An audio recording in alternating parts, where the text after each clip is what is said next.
For nearly 14 months, a deadly conflict raged across the border that separates Israel and Lebanon. A conflict that began the day after the October 7 attack by Hamas on Israel. Hours later, at 2 a.m. in the morning, Hezbollah and other terrorist organizations backed by Iran attacked Israel in support of Hamas.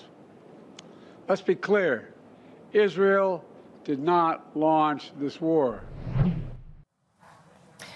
For more, Stuart Livingstone-Wallace, Bloomberg's executive editor for Middle East, North Africa and Russia, joins me now. So the ceasefire has been in effect for the last 2 hours now. What do we know about the terms of the ceasefire? So it's initially a 60-day ceasefire, and it's basically to give them a little bit of room or breathing space to get something a bit more comprehensive. But it's back to exactly what we've been discussing now for several weeks, which is something resembling this UN resolution from 14 years ago, or thereabouts, or 18 years ago, isn't it? And that is going to be much tougher to get hold of and to grasp and to get some sort of agreement on. So this is a big step forward. I think everyone is very optimistic, and there's, I don't want in any way to diminish the fact that this is important, but there is still a long way to go for a permanent ceasefire. I want to go back to the joint statement put out by the U.S. President and the French President Macron, and they say in one part of it that this announcement will create the conditions to restore lasting calm and allow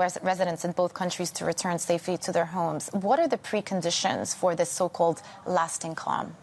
I mean, I think the main thing is going to be clearing Hezbollah out of southern Lebanon and convincing the Israelis that that has happened.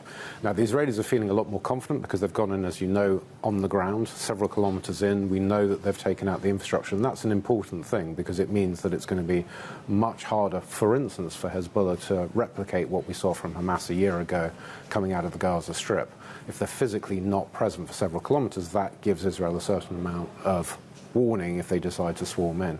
And secondarily, in terms of the rocket attacks, again, Iron Dome and the other air defences in Israel don't work so well when you're only 1 or 2 kilometres away from the launch site. So the further back they get, the more time it gives Israel to react and to protect its population.